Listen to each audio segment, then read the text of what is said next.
तो यहाँ पर हमको देखना है अब सर्वन मेथड क्या होता है, डिस्टिलेशन प्रोसेस क्या होता है। डिस्टिलेशन प्रोसेस के बारे में बात करेंगे, बट यहाँ पर हम बात कर लेते हैं यहाँ पर किस प्रकार के मिश्रण को डिस्टिलेशन प्रोसेस के द्वारा हम लोग अलग कर सकते हैं। देखो, डिस्टिलेशन प्रोसेस के द्वारा या श्रवण विधि के द्वारा ऐसे मिश्रणों में से उसके अवयवों को अलग किया जा सकता है जो साधारण अपने क्वथनांक के ताप पर अलग नहीं होते हैं।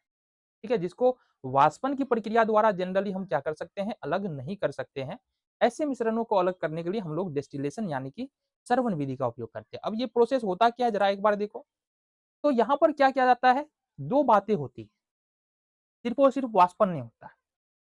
वाष्पन और यहाँ पर कंडेंसेशन बोलते हैं। अब कंडेंसेशन का क्या होता है हिंदी, क्या बोलते हैं, जब भाप जो है ना, भाप फिर से क्या बनता है तुम्हारा, द्रव में बदल जाता है। तो संघनन, हाँ संघनन, वाष्पन और संघनन दोनों क्या होता है यहाँ पर साथ साथ होता है। तो श्रवण क्या है, श्रवण एक ऐसी प्रक्रिया है जिसमें वाष्पन और संघनन साथ साथ किया जाता है। पहले द्रव को गर्म किया जाता है जिससे जो द्रव है वो वाष्प के रूप में बदलता है, फिर वाष्प को अपन क्या करेंगे, ठंडा करेंगे। तो फिर क्या होगा, वो वाष्प जो है फिर से हमारा द्रव के रूप में बदल जाएगा। कैसे करते हैं और किस प्रकार का यंत्र हमारे पास होना चाहिए, आओ जरा यहाँ पर बात करें। तो ये एक हमारे पास बर्तन होता है, जैसा कि तुमको दिख रहा है ये वाला बर्तन, इसको बोलते हैं अपन, थोड़ा सा मार्कर का कलर चेंज हो जाए, हाँ। ये वाला जो बर्तन तुमको दिख रहा है ना, ये इसको बोलते हैं सर्वन फ्लास्क। क्या बोलेंगे, सर्वन फ्लास्क। और ये तो पता है तुमको, ये है बर्नर, गर्म करने के काम में आता है। ये तो पता है तुमको क्या है, स्टैंड है। ठीक है, ये क्या है, स्टैंड। अब ये जो है हमारा, ये है लिविंग संघनक, लिविंग संघनक। अब समझो जरा सा। तो ये मोटा मोटी तुमको समझ में आ गया। यहाँ पर लगा होता है थर्मामीटर, जो टेम्परेचर को नोट करता है कि कितना तापमान तक गर्मी पहुंच चुका है। क्लियर है बातें, इतनी बातें तुमको समझ में आ गई। अब लिविंग संघनक क्या होता है कि बीच में से देखो, जो भी वाष्प बनेगा इस बर्तन में, जब गर्म करेंगे जो भी वाष्प बनेगा वो धीरे धीरे उठेगा और यहाँ से ये जुड़ा हुआ है, तो वाष्प इस पाइप के सहारे इससे होके गुजरेगा। ये होता क्या है यहाँ पर कि यहाँ पर तुमको एकदम ठंडे पानी की धारा यहाँ से निकलती है, और ये पूरा का पूरा पोर्शन, ये जो तुमको पूरा पूरा भाग दिख रहा है, ये ठंडा होता है। क्यों, क्योंकि ठंडे पानी की धारा यहाँ पर दिया जा रहा है। ठीक है जी। तो इससे होता क्या है कि इससे जो भी गुजरने वाली द्रव है वो ठंडा हो जाता है, और ठंडा होके फिर से द्रव के रूप में बदल जाती है।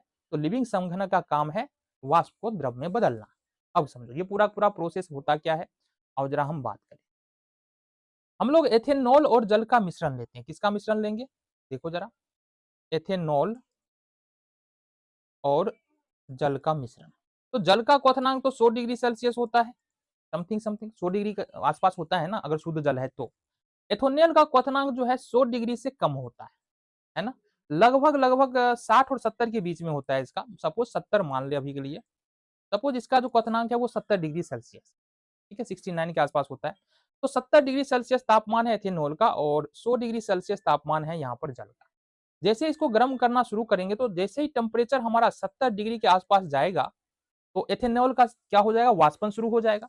एथेनॉल वाष्प बन के यहाँ पर इस वाले भाग में आएगा, किस वाले भाग में, वाष्प बन के यहाँ तक आएगा, और फिर इस पाइप से होते हुए इस लिविंग संघनक में आएगा। लिविंग संघनक में चूंकि ये ठंडा होता है ये पूरा पोर्शन, तो ये फिर से यहाँ पर क्या बनेगा, ये द्रव बन जाएगा एथेनॉल, और फिर हम एथेनॉल को एक बर्तन में इकट्ठा कर देंगे।